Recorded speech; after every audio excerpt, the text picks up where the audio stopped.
Nah, tidak tertutup kemungkinan masjid di pelosok pedesaan itu pun juga nanti itu akan mengakses online dengan Istiqlal. Kita punya TV Istiqlal, Ya. kita punya website Istiqlal, itu berbagai bahasa. Yang aktif sekarang ini kan bahasa Arab, bahasa Inggris, bahasa Indonesia kan. Ya. Tidak tertutup kemungkinan nanti kan ada permintaan untuk bahasa China, kemudian juga bahasa Prancis.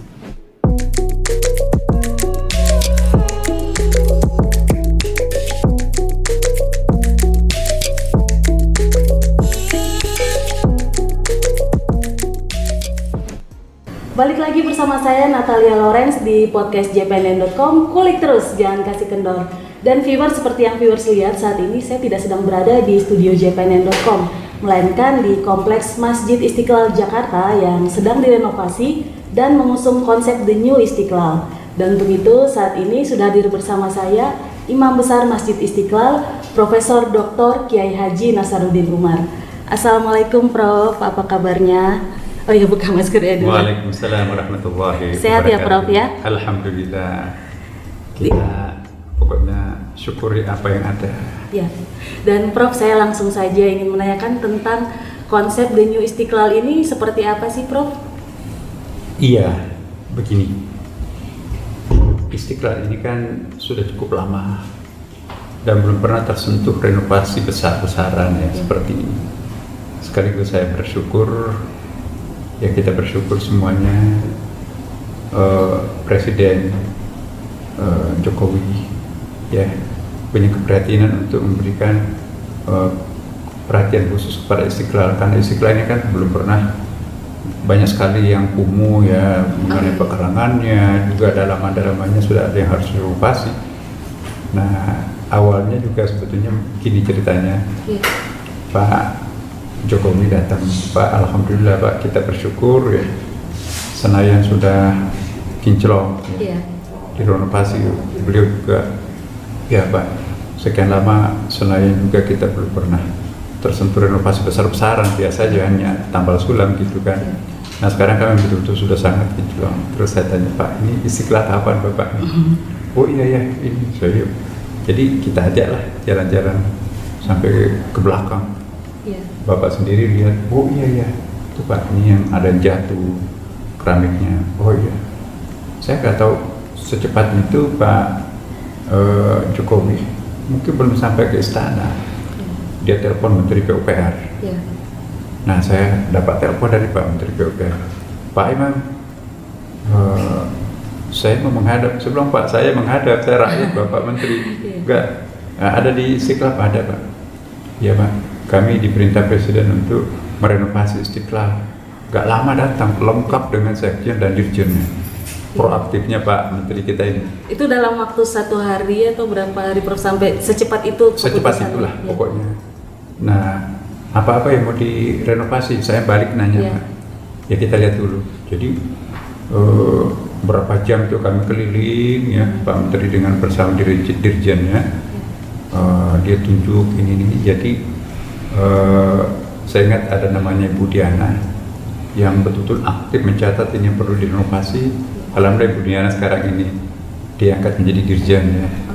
Nah kemudian setelah itu dalam tempo yang sangat singkat diadakanlah, saya nggak tahu bagaimana prosedurnya, Waskita Karya yang jadi pemenang pemborongnya, tendernya. Nah Presiden bahkan mengatakan ini harus secepatnya selesai. Kalau saya nggak salah ada sekitar 1.000 orang pekerja yang akan terlibat. Tiba-tiba datang COVID ya kan, tidak boleh kerja dengan masif seperti itu. Jadi akhirnya dipotong separuh. Tadinya kan ini kita akan pakai Lebaran dalam tahun kemarin, target kita. Tapi karena ada COVID, ya terpaksa kita nggak bisa. Bahkan Istiqlal pernah ditutup sekian lama kan, karena kita nggak boleh melakukan kerumunan gitu. Nah alhamdulillah pelan tapi pasti Istiqlal sekarang ini tahap pertamanya sudah selesai seperti yang teman-teman bisa lihat. Nah tahap berikutnya nanti dalam tempo singkat ini juga tahun anggaran ini kami sudah rapat koordinasi dengan PT Kereta Api Indonesia, karena kita akan mengembangkan nanti pekarangannya Istiqlal itu rel kereta api itu nanti akan menjadi karangan Masjid Istiqlal. Jadi ada extend sampai ke seberang sungai itu. Ya. Jadi space Istiqlal itu menjadi luas. Lebih luas dari sebelumnya ya. Kemudian yang sedang dibangun sekarang ini adalah terowongan toleransi. Jadi kita nanti dari sini nanti ke katedral itu bisa melalui terowongan. Jadi teman-teman dari manapun juga mau parkir di basement, karena kita kan punya 2 lantai basement. Termasuk juga bisa dimanfaatkan oleh katedral untuk kendaraan-kendaraannya itu. Tidak usah naik ke atas, jadi langsung ke bawah karena sudah ada terowongannya kan. Nah, itulah singkat ceritanya bahwa yang dilakukan, yang direnovasi di sini pertama adalah ruang bagian dalamnya, mihrabnya berubah total. Itu yang tahap 1 tadi ya, Prof. Iya, mihrab yang tempat bagian perwajahannya itu. Tapi tetap kita mempertahankan struktur lama karena itu kan tidak boleh merubah, ini kan peninggalan sejarah ya. Tapi pendandanannya ya oke. Pencahayaannya Anda nanti biasa lihat luar biasa itu menggunakan teknologi canggih ya. Itu ada warna pelangi, macam-macam warna itu nanti bisa ditampilkan. Kemudian juga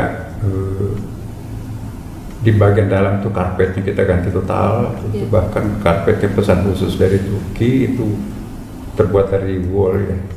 Pokoknya kita bangga karena karpet itu lebih bagus kualitasnya daripada karpet di Mekah. Sangat lembut berarti. Iya. Kemudian juga ada sorotan yang bagian depan itu nanti kalau ada acara-acara tertentu kan nanti bisa kita shoot ya. Jadi kayak layar atau monitor raksasa di depan itu. Nah, penceramah, khatibnya segala macam itu bisa dilihat dari arah belakang. Ya karena tembok yang di depan kita itu nanti itu akan menjadi monitor raksasa. Kemudian juga kita dilengkapi dengan 260 CCTV. Jadi lekuk-lekuk. Setiap sudut dari masjid. Ada ya, dan itu canggih ternyata. Karena plat-plat mobil yang lewat di sekitar Istiqlal itu pun juga bisa kita lihat. Bahkan kita bisa membaca plat motor mobil yang di Monas itu. Karena apa namanya ya di menara kita itu sangat tinggi ya. Itu bisa kita shoot apa yang terjadi di Monas, apa yang terjadi di sekitar Istiqlal ini. Iya. Alhamdulillah, tapi itu di bawah kontrol kita karena kan juga beberapa security yang harus kita pertimbangkan di sini kan banyak lambang-lambang negara kan di sekitar Istiqlal ini. Maka itu kita di sini minta kerjasama juga dengan pihak-pihak berwajib ya untuk Istiqlal, New Istiqlal ini. Nah di pekarangannya Anda bisa lihat juga berubah total juga ya karena taman-tamannya sudah kita ganti, kemudian juga sungainya diperdalam dan itu dibikin cantik ya nanti. Akan ada tahap penjernihan air kerjasama kita dengan BPPT dan LIPI. Nah, imajinasi kita itu nanti seperti sungai yang membelah Korea Selatan. Atau di Korea itu kan ada Sungai Han. Iya, itu membelah Korea itu bisa ada apa ya ikan-ikan hiasnya begitu jernihnya. Nah, ini ada mungkin perahu-perahu kecil ya untuk anak-anak itu. Dan jadi ini menjadi semacam wisata religi, destinasi wisata religi di Jakarta itu Istiqlal. Jadi Istiqlal sudah dikelilingi sungai kan, dikelilingi sungai, kemudian juga basement yang sangat mendukung. Dari segi fasilitas juga, alhamdulillah kita sudah sangat lengkap ya. Pusat informasinya Istiqlal itu bisa dibaca di beberapa sudut pencahayaannya. Malam itu seperti apa ya? Oh, ada pencahayaan khusus gitu warna-warni gitu ya, Bro? Iya. Nah, di situ ada semacam kolam raksasa di depan. Kalau Anda nanti bisa motret di malam hari, itu ada 2 Istiqlal, satu di atas daratan, satu di bawah terlihat di sungai di air itu, ya kolam raksasa itu. Jadi Anda bisa lihat di India itu loh, seperti Taj Mahal ya kan. Taj Mahal itu kan kalau kita shoot dari depan itu ada bayangannya di kolam raksasa itu ya, dan di atas itu persis ditambah dengan pencahayaannya yang begitu hidup ya. Ya kita apresiasi betul dengan Menteri PUPR, sangat telaten dan betul-betul ini suatu kebanggaan ikon Indonesia. Nah tahap tahap berikutnya itu nanti kita akan ada air mancur di depan gitu kan. Oke. Nah, kita kerjasama juga dengan PT Kereta Api di Istiqlal itu nanti ada pemberhentian, ada halte Istiqlal. Nah, jadi ada pedestrian dari Gambir jalan ke Istiqlal. Langsung ke Istiqlal. Pedestrian juga dari sana tuh ke Istiqlal. Kalau masuk ke Istiqlal itu bisa langsung masuk ke katedral. Iya. Dan itu juga connect dengan gereja Immanuel yang ada di sana kan. Jadi luar biasa. Kombinasinya kalau seperti dalam tradisi Jawa kan, ada istana, ada alun-alun, Monas Iya. itu kan, ada pasar, kemudian ada Tanah Abang lah ya kan, ada rumah ibadah. Nah inilah, kemudian juga ada apalagi pusat-pusat kepentingan perkantoran. Iya. Nah itulah. Ini kan konsep New Istiqlal sangat cantik sekali. Itu baru bangunan fisik. Iya, belum. Tentu kita bukan hanya fisik bangunan. Di Iya. sini ada tiga hal yang sangat penting di Istiqlal. Iya. Pertama dari segi fisik, Istiqlal itu ada New Istiqlal.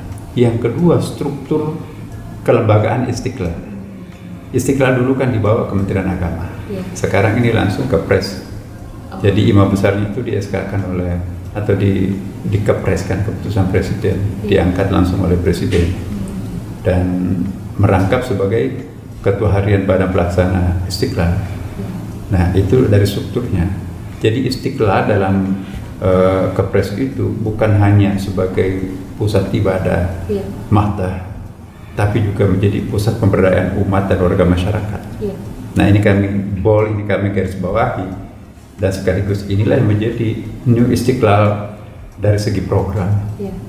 Nah, dari struktur, tadi itu kan fisik ya, nah strukturnya. Nah, struktur Masjid Istiqlal ini itu ada Dewan Pengarah yang diketuai oleh Pak Muhadjir Menko. Menko PMK. Oh iya, Pak Menko. Kemudian juga di situ ada Menseknek, ya, kemudian juga ada Menteri Dalam Negeri, ada Gubernur DKI Jakarta. Nanti struktur baru ini akan ada penyesuaian Menteri PUPR. PUPR nanti kan yang bertanggung jawab untuk kebersihan dan keseluruhan pemeliharaan Istiqlal dari segi fisik ya, itu Menteri PUPR. Nah, kemudian Majelis Ulama. Ya. Sedangkan Kementerian Agama, karena ini kan linknya ya, itu bertindak sebagai ketua Badan Pelaksana Masjid Istiqlal. Ya. Tapi ketua hariannya dirangkap oleh imam besar. Nah itu strukturnya. Berarti Istiqlal ini betul-betul murni sebagai sebuah masjid negara. Ya. Dan kita juga harapkan nanti sebagai masjid negara bukan hanya menjadi tempat beribadah saja, tapi obsesi kita ke depan. Nah, Istiqlal ini menjadi kiblat peradaban dunia Islam modern di masa depan. Nah, ini yang saya akan masuk ke New Istiqlal yang ketiga kan, dari segi program. Nah, sesuai dengan amanah Presiden terhadap imam besar dan pengurus PPMI, jadi kita mencoba untuk menerjemahkan gagasan-gagasan Presiden itu ya, bahwa Istiqlal ini harus menjadi pusat pemberdayaan umat. Nah, tantangan yang kita hadapi di masa depan ini adalah banyak, termasuk masalah sains dan teknologi. Jadi pengelola masjid itu juga tidak harus mengadop IT. Maka itu Istiqlal sini kita sudah melengkapi dengan perlengkapan yang sangat canggih ya kan. Kita perpustakaannya menggunakan sistem e-library. Jadi bisa kita connect dengan perpustakaan besar dunia. Dan kita profesional, ada pengelolanya pun juga sudah profesional ya. Nanti Anda bisa lihat, tapi memang belum sepenuhnya operasional. Karena kita masih dalam pembangunan fisik juga belum sepenuhnya selesai ya kan. Nah, tadi CCTV-nya itu sekian banyak, itu bisa diakses melalui media-media TV online juga. Nah, kemudian juga yang paling kami andalkan nanti ada namanya PKU, Pusat Pendidikan Kader Ulama. Nah, kita lihat ulama-ulama karismatik itu, ulama-ulama besar itu kan sudah meninggal, tapi tidak kunjung ada penggantinya. Nah, kenapa? Karena kita melihat alumni perguruan tinggi agama itu tidak diperuntukkan untuk mencetak ulama atau kiai, tapi lebih untuk mencetak seorang sarjana yang kemudian akan bekerja di birokrasi atau untuk berwira swasta mandiri.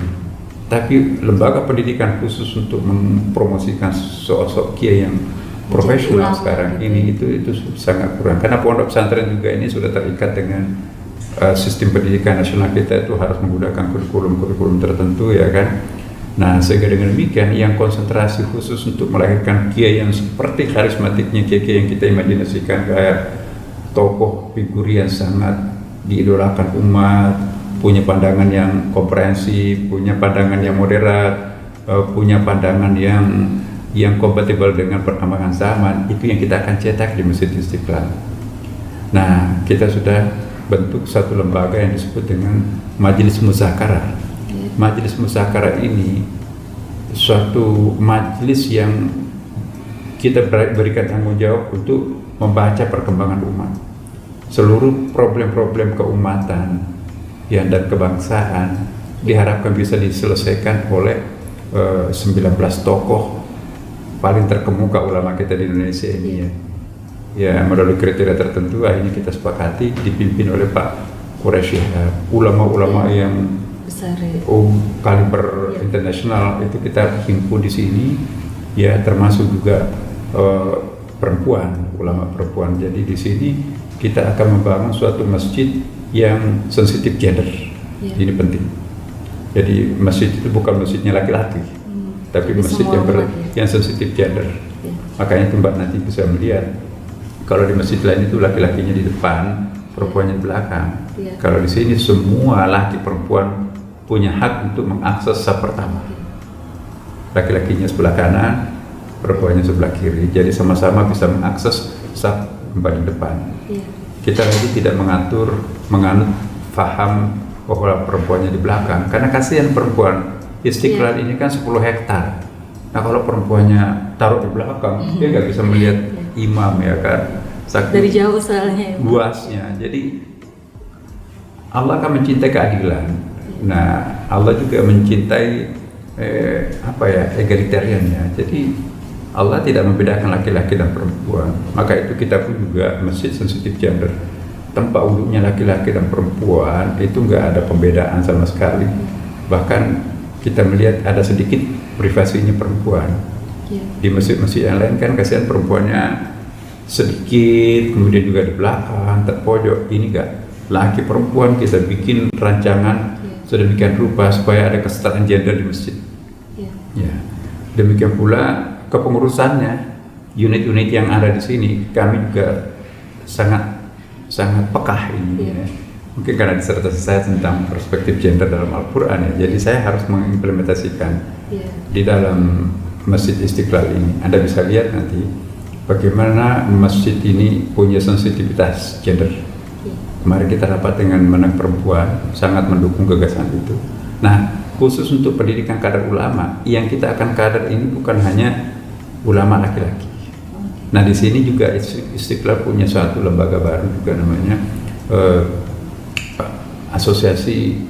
Kita menghimpun asosiasi ulama perempuan. Itu kan belum ada di Indonesia, kan? Nah, jadi ulama itu bukan hanya laki-laki, perempuan pun juga punya hak untuk menjadi ulama. Jadi referensi ke depan itu bukan hanya referensi laki-laki, ya, termasuk juga yang berhak untuk menjadi pengurus majelis ulama di masa depan bukan hanya laki-laki, tapi juga perempuan. Tidak tertutup kemungkinan ketua MUI nanti akan datang adalah perempuan. Kalau perempuan yang paling capable, ya kan. Nah, jadi ini kita akan menciptakan suatu hal yang sangat, yang menurut hemat saya ini terobosan. Memang agak sedikit kontroversi, tetapi umat ini kalau kita tidak kontroversi sedikit-sedikit, ya, bagaimana kita menantang? Nabi itu kan full kontroversial. Bahkan di dalam Al-Quran pun juga diabadikan, hampir semua Nabi itu pernah dianggap orang gila, kan? Inna kala majnun. Jadi itu ada teman saya mengatakan, memang kalau orang mau menjadi pembaharu itu harus dianggap gila dulu, kan? Jadi sebelum Anda jadi gila, jangan berharap akan menciptakan sesuatu yang baru, gitu ya. Tentu kita tidak akan jadi gila beneran, ya kan? ada referensinya, ada standarnya. Prof, ini kan Masjid Istiqlal juga sebelum direnovasi juga menjadi tujuan wisata religi. Apakah selama ini kaum milenial termasuk yang tertarik untuk datang ke Masjid Istiqlal? Pertanyaan yang saya paling suka. Iya. Kan itu memang prioritas kami di sini. Iya. Saya mohon maaf ya, para jamaah Istiqlal, kami punya kebijakan di sini bersama teman-teman juga. Kalau selama ini jamaah Istiqlal itu 30-20 ya kan? Iya. 80-20, jadi 80% pensiunan orang ibu-ibu, orang tua, milenialnya itu 20% bahkan less than that itu kan. Yeah. Saya pikir wah ini kita kan menyiapkan generasi masa depan. Yeah. Nah kita coba paradigmanya kita balik. Kita ingin Masjid Istiqlal nanti ini itu dihuni oleh kaum milenial lebih dominan. Bukan berarti kita tidak menerima kaum tua, ya. Tapi penciptaan generasi masa depan kita kan harus mencetak mulai dari bawah ya kan. Ya. Maka itu program-program yang kami lakukan di sini banyak sekali memberikan porsi kepada kaum milenial. Jadi kita ajak kaum milenial ini menjadi penghuni utama paling ramai nanti di Masjid Istiqlal ini. Kami sudah punya komponen-komponen, misalnya artis sudah berbagai macam profesi kan. Melibatkan diri di sini. Insya Allah kalau COVID nanti ini berhenti, kita akan nanti melihat dan menyaksikan banyak selebriti itu bermarkas di Istiqlal ini. Ya, jadi bukan berarti memindahkan fungsinya Istiqlal, no. Justru fungsinya para selebriti itu dikasih spirit agama. Itu kan sangat Pancasilais ya kan. Kita kan Pancasila, ketuhanan yang Maha Esa ya kan. Ya justru itu yang paling Pancasilais daripada segala macam berkeliaran bikin narkoba segala macam. Nah, mari kita ke masjid ya bagi agama Islam. Yang Katolik silakan, tetangga kita itu ke katedral. Ya, yang Protestan Immanuel sudah nyambung kok. Hindu Buddha Hindu Buddha Konghucu ya kita juga sedang melakukan kegiatan bersama di sini ini. Indonesia itu indah, Mbak. Nah, akan konfigurasi etnik, budaya, dan agama itu nanti kita akan lihat nuansanya di Istiqlal. Jadi Istiqlal itu rumah besar untuk semua warga bangsa Indonesia. Berarti selain umat Islam sendiri sudah banyak tokoh non-Muslim yang sering kesini ya, Prof? Iya, kita kan rutin setiap bulan itu ada dialog lintas iman ya kan. Jadi problem-problem kebangsaan kita itu kita selesaikan dengan menggunakan bahasa agama. Nah, tentu kita yang beragama Islam, bahasa agama Islamnya apa? Misalnya kalau memproteksi anak-anak muda kita itu dari narkoba, dari kriminalitas, ya, penyimpangan seksual dan sebagainya yang kontroversi kan. Nah, saya kok sangat yakin kalau merubah masyarakat Indonesia dengan menggunakan dua bahasa, satu bahasa politik yang digunakan oleh pemerintah, yang kedua bahasa agama yang digunakan oleh tokoh agama. Insya Allah warga bangsa Indonesia itu akan menjadi damai, nyaman, loyal, ya kan? Jadi ini satu hal yang sangat penting. Saya nggak tahu pernah dilakukan sebelumnya, tetapi ya resikonya saya diminta untuk memimpin Istiqlal ya, saya punya gagasan seperti ini. Tapi alhamdulillah keputusan-keputusan yang kita ambil di Istiqlal ini kan melalui dialog, diskusi. Jadi bukan otoritasnya imam besar, enggak. Saya di sini khadimul ummah di sini. Jadi saya hanya pelayan jamaah. Jamaah di sini adalah raja. Kami pimpinan di sini Istiqlal ini sebetulnya adalah pelayan umat ya kan. Jadi moto kami di sini, kami para pengurus Istiqlal ini adalah marbot. Marbot itu apa itu? Pelayan umat. Ya kalau di sana itu ada khadimul haramain, pelayan jamaah. Jamaah itu adalah segala-galanya di sini. Apa yang kurang-kurang kami bisa dikritik. Ada kotak saran. Ya, jangan takut. Jadi kita punya website juga 24 jam. Kami berani dikritik karena kalau kami menganggap bahwa kritikan itu adalah surat cinta buat kami. Kalau takut dikritik jangan jadi pimpinan dalam era milenial seperti sekarang ini kan. Nah itu. Nah kembali pertanyaannya Mbak ya. Bagaimana supaya kaum milenial ini datang ke masjid? Ya, filosofinya semut itu kan. Di mana ada gula, di situ pasti ada semut. Iya. Nah, kalau kita menciptakan banyak gula di Istiqlal, pasti semutnya akan berkerumun di Istiqlal. Iya, betul. Tapi jangan dulu sekarang, karena ada Iya. COVID ya kan. Iya, betul. Sebelumnya kira-kira dalam sehari mungkin Prof tahu berapa banyak jumlah rata-rata pengunjung terutama milenial di Istiqlal sebelum Iya. ada pandemi gitu. Kami belum punya data milenialnya, Iya. tapi data-data turis asing itu sekitar 300 per hari. 300 itu asing ya Prof? Iya, 300. Turis lokal itu banyak ya, setiap Jumat penuh ya dari mana-mana. Itu kalau Anda bisa lihat hari Jumat itu bus parkir sekeliling. Iya, betul. Sampai di Istiqlal. Monas bahkan Iya, bisa. sampai di Monas. Iya. Nah, saya bisa bayangkan nanti kalau sudah Istiqlal sudah dibuka, pemerintah juga sudah memberikan pelonggaran untuk berkerumun ya. Istiqlal itu kayak apa? Pas mereka penasaran mau melihat Istiqlal baru kan. Iya, betul.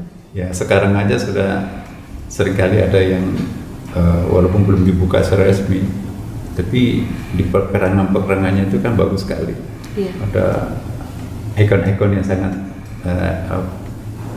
interesting. Iya. Nah, tentu saja di sini juga ada kegiatan-kegiatan kesenian. Oh, nanti ada kesenian. Kita juga. mencontoh Masjidnya Nabi. Iya. Masjidnya Nabi itu ada 27 fungsinya Masjid Nabi. Nah, kita akan merubah paradigma, membalik paradigma. Orang kan dulu kalau bicara tentang masjid, kita bicara tentang pemberdayaan umat. Iya. Pemberdayaan masjid ya. Jadi umat yang memberdayakan masjid. Nah, kita akan balik. Iya. Masjid yang memberdayakan umat. Oke. Beda kan? Iya. Dulu umat, energinya umat itu dipakai untuk memberdayakan masjid. Nah, sekarang energi masjid ini yang membesarkan umat. Kayak apa caranya? Nah, ini kita akan lihat. Nah, kita di sini nanti ada jaringan, ada pusat bisnis di destinasi halal ya kan. Oke. Kemudian ada beberapa kita nanti punya lembaga khusus di sini ini pusat apa namanya pusat bisnis lah.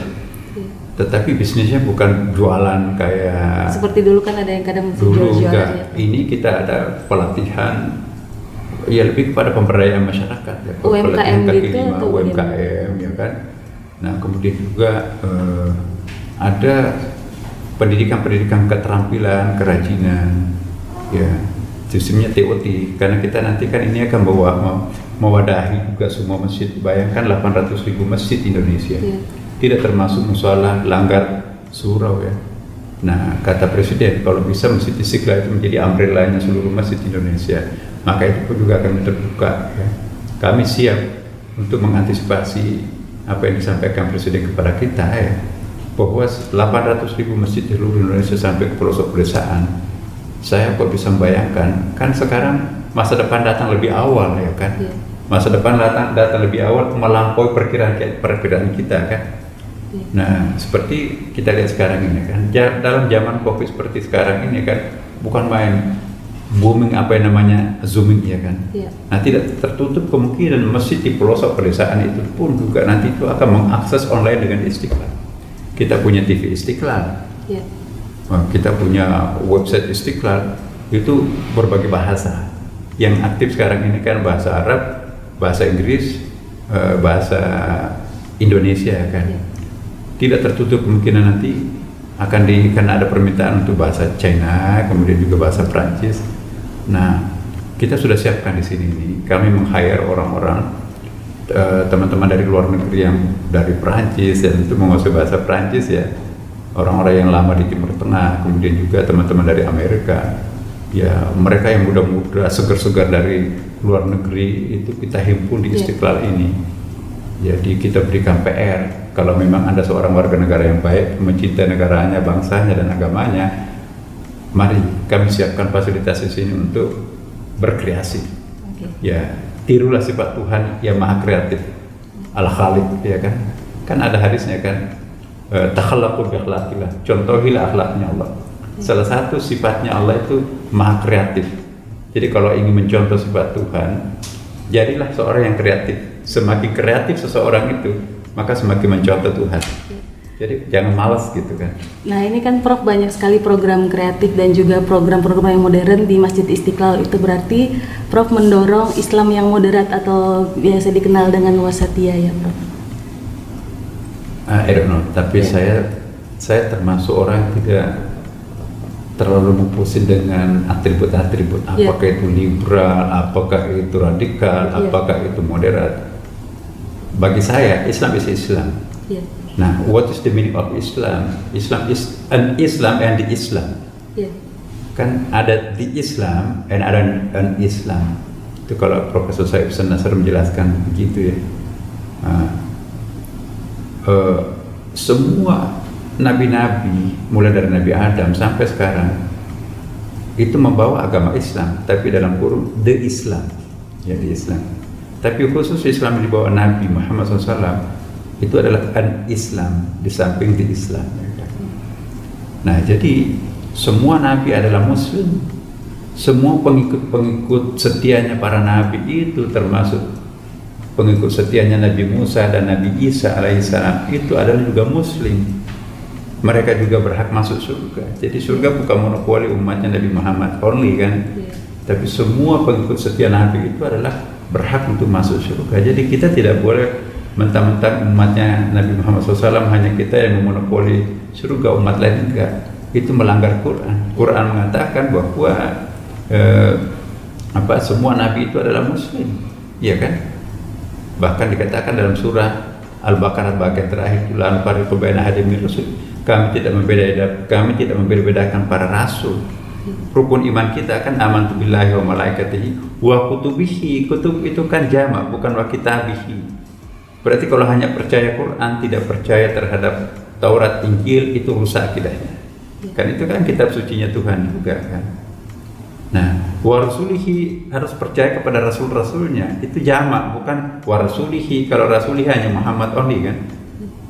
There is another prophet. Nah, ini kan wa rasulihi, jadi semuanya juga harus diyakini bahwa itu adalah rasul. Jadi rasul-rasul sebelum Nabi Muhammad SAW itu wajib diakui sebagai rasul oleh umat Islam. Konsekuensi pengakuan itu otomatis nilai-nilai yang pernah dilontarkan oleh nabi-nabinya Allah itu juga relevan untuk kita jadikan rujukan ya kan. Nah, oleh karena itu Islam itu bagi saya adalah sangat universal. Ya. Dan universalitas Islam itu jangan dipertentangkan dengan nilai-nilai lokal, kearifan lokal. Justru universalitas Islam itu tersusun di atas kearifan-kearifan lokal yang ada kan. Jadi ajaran dasar Islam itu cuma sedikit kok. Ajaran non dasarnya itu mengakomodasi kearifan lokal setempat. Jadi jangan ada yang mempertentangkan antara kearifan lokal dan universalitas Islam ya kan. Ya, itu yang saya anut. Pokoknya kata Rasulullah SAW, ya al-hikmatu dalatul mu'min fahaitu wajadaha wa haqqu biha. Hikmah atau kebenaran itu ada di mana-mana. Ambillah, karena itu milik Islam yang tercecer ya kan. Bayangkan Nabi itu sampai dia katakan begini, utubul ilmu walau bisin. Tuntutlah ilmu sampai ke tanah Cina. Coba Nabi gak pernah ke Cina. Jadi luar biasa Rasulullah itu. Lahir jauh mendahului zamannya kan. Nah sekarang kita ya bukan kita ke Cina, Cina yang datang ke Indonesia. Rame-rame datang ke sini ya Bro. Nah jadi poin yang saya anggap, saya tangkap dari hadis Nabi itu ya bahwa Islam itu agama terbuka. Ya jangan takut. Kita nggak boleh takut terhadap budaya dari manapun juga. Karena agama Islam itu konsekuensinya menjadi agama terakhir, dia harus mampu mengakomodasi seluruh kearifan lokal yang ada. Ya, Nabi Muhammad SAW itu kan bukan memulai dari nol, ya kan? Apa kata Nabi? Ya, ini bu'itsu liutammima makarimal akhlak. Aku diutus untuk menyempurnakan, bukan memulai dari nol. Kerugian peradaban manusia kalau kita harus membulldozer seluruh nilai-nilai yang pernah ada. Justru Nabi Muhammad SAW itu untuk menyempurnakan tata nilai yang sudah ada. Enak kan? Jadi jangan menekankan aspek perbedaan kita dengan orang lain, tapi kita harus menekankan aspek encountersnya. Apa itu encounters? Titik temunya lah gitu. Nah, itulah Islam. Segala sesuatu yang tidak bertentangan dengan prinsip dasar Islam, itu Islam. Dari manapun datangnya, itu ada hadisnya. Al-hikmatu dalatul mu'min, fahaitu wajadah wa biha. Dari manapun datang nilai-nilai itu, kalau tidak bertentangan dengan ajaran dasar Islam, go ahead, ambil. Enak kan? Karena jangan menganggap orang lain. Ya kalau kita curiga dua, itu atributnya beda dengan kita. Hanya kita nanti akan tabrakan satu sama lain. Maka itu Islam itu sangat indah ya. Kenapa indah? Karena memberikan ruang terhadap kearifan lokal menyatu dengan Islam. Coba kita lihat perkawinan. Perkawinan itu kan sangat simpel. Yang penting ada calon suami, calon istri. Ada wali yang menikahkan, ya kan? Kemudian juga ada akad, ada seserahan, mahar, ya kan? Ada saksi 2 orang laki-laki dewasa. Udah selesai. Ya, tapi kalau kita lihat fakta perkawinan di Indonesia, masya Allah, ada peminangan, ada adat dan istiadat. Tapi apakah itu bertentangan dengan Islam? No. Ya kan? Adat bersendi syarat, syarat bersendi kitabullah. Agama tanpa adat istiadat tidak indah. Ya. Jadi harus menyatu ya. Ya, kalau ingin melihat keindahan Islam, satukanlah dengan adat. Ya, ketika Rasulullah hidup, mempersilahkan budaya Arab untuk mendandani Islam. Nah, apakah hanya budaya Arab berhak untuk mendandani Islam? No. Mesir punya hak untuk mendandani ajaran Islam. Ya, Syria punya hak mendandani ajaran agama Islam. Indonesia juga punya hak. Kita punya culture right ya, hak budaya mendandani Islam. Jadi Islam itu adalah bisa didandani oleh berbagai macam budaya lokal. Tapi batas-batasnya ada. Jangan seenak-enaknya masuk ya sampai bertentangan dengan ajaran Islam. No, itu nggak bisa. Dan sepanjang tidak bertentangan ajaran substansial Islam itu, welcome. Tapi kalau bertentangan, jangan. Nah itu ada kriterianya, harus ketat. Nanti kalau nggak ada kriteria juga, itu juga merusak Islam. Kita juga nggak boleh seperti itu. Istiqlal tidak boleh mendeklar sesuatu nilai ya yang justru bertentangan dengan ajaran dasar Islam. Tapi sepanjang itu tidak bertentangan, mari, ya kan?